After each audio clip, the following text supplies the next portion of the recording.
It's jiu-jitsu, for people who don't know, it's so fucking technical. There's so many techniques. I mean, it's truly amazing when you stop and consider the positions, the amount of different possibilities each position holds, and then different ways to submit people, and how they all flow together.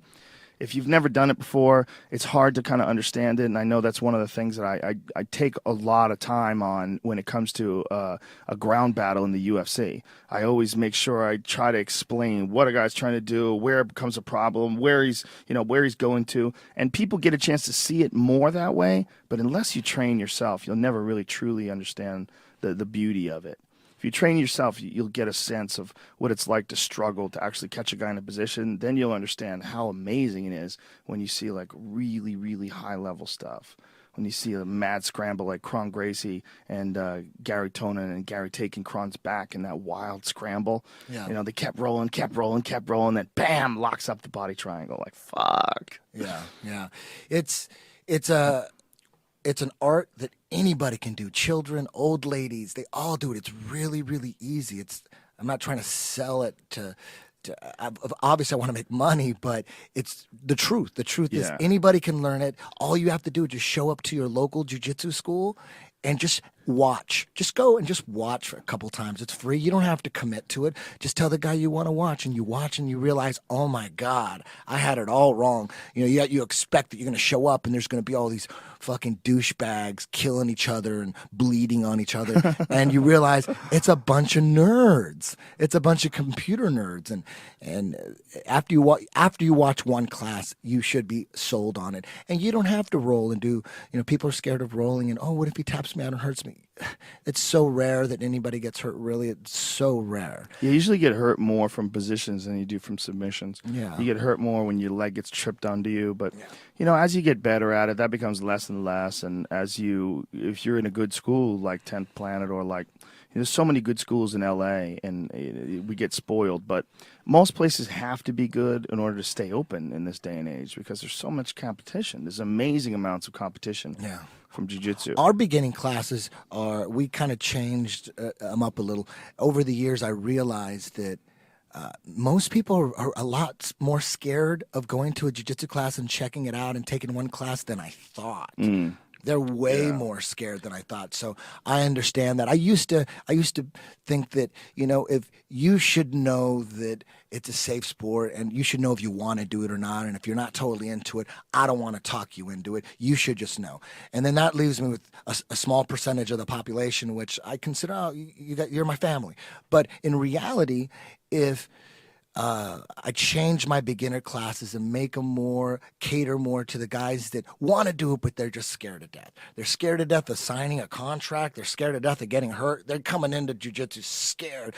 So you got to really think about just walking them through it nice and slowly, showing them that there's nothing to be scared of. This is a beautiful thing that everyone can learn. You can learn to get really good at putting people to sleep in 6 months. Another thing is don't be afraid to tap. That's another thing that I make sure I really tell people. It's nothing wrong with tapping.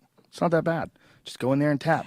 It's you got to think about it like someone scoring a point on you in basketball. It's going to happen. It's totally normal. Yeah. And once you get past that, especially if you're training with good people, you tap them, they tap you. Doesn't matter. It's good for you. And if you can't tap a guy, but he can tap you, guess what? That's good for you too. It's good for you to know that someone can tap you. You need to up your game and up your skill level to get to the point where he's at. But just because he taps you, it's no big deal. It doesn't matter. People tap people all the time. That's one of the biggest reasons people are afraid to come in. They're afraid to lose this game of death because really that's why jiu-jitsu is so fascinating and such a beautiful thing because really it applies to life on the streets, saving your family, protecting your children, protecting your wife protecting your children, and back and forth, your children knowing jiu-jitsu and protecting their father and son. A whole family where everyone does jiu-jitsu, that increases your chances of survival in like some apocalyptic era or whatever. Well, either way, it's a great way to exercise. It's a great discipline. Yeah. It's great for your body. It's great for your mind. Like after we leave jiu-jitsu class, tell me when are we more like loose, relaxed, and silly than after jiu-jitsu meals? Oh, yeah. Like, dude, we've had In the some parking lot, baby. hilarious after jiu-jitsu conversations where everybody's exhausted. You've been fighting for your life for the past hour and a half, and we're all just hanging out, chilling, and tried to kill each other just an hour before. It's like a virtual reality video game. Exactly. And you get used to that. It becomes a normal thing. For folks where it's not a normal thing, it seems daunting, it seems terrifying, it seems uninviting. But believe me, I know a lot of, like you said, nerds, and it's a lot of nice people in jiu-jitsu too. People who have a good control of their ego. We've talked about that on this podcast many times, but I think it needs repeating. It's absolutely. I can't tell you how many tweets, emails, messages, how many I get. I listen to you guys talk about jiu-jitsu on the podcast over and over, and then I finally went to a school and I tried it, and guess what? You were right. This is amazing. This is changing my life. My son's doing it now too.